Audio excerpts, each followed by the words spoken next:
everything we ate at Simanding District Part 2. So guys, continuation lang to nung last video natin, kaya gabi na tayo dito. So for dinner, punta kami sa ilalim ng Hotel 6. You just go inside and then may escalator pababa. When you go down, puro kainan dito sa ilalim and halos puro lokal din yung kumakain. We went to the best rated restaurant dito sa ilalim, which is King Pork One Yan. Sa harapan palang nakakatakam na kasi talagang ginagawa nila live yung pagkain. First, we ordered the fried shrimp rolls. So per order, 3 pieces siya. And ang sarap nung skin niya, made from real tofu skin.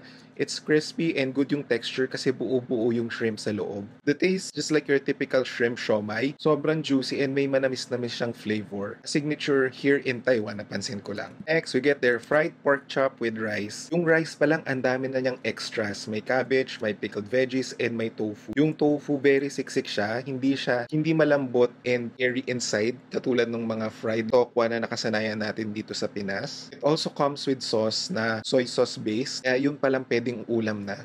Subukan naman natin yung pork chop. Grabe, sobrang sarap. Hindi ko ma-explain guys, pero iba talaga yung pork nila dito sa Taiwan. Very high quality. The way they cook this, sobrang lambot ng laman niya. And may manamis-namis talaga silang lasa dito sa karne. And very crunchy exterior. The pork itself, wala rin siya masyadong lasa. Kaya perfect pair siya with the saltiness of the rice with the sauce. Sabayan mo pa ng pickled vegetables, ay talagang perfect combination for every bite. We'll definitely come back in this area para matry pa din yung ibang mga restaurant dito sa ilalim ng Hotel 6. Next guys, naglakad-lakad kami and then we saw yung viral crispy milky donuts. So we decided to have this one for dessert. And as usual, sobrang haba ng pila. And we finally got the donuts and tinikman namin. Sobrang crispy niya guys and sobrang lambot inside.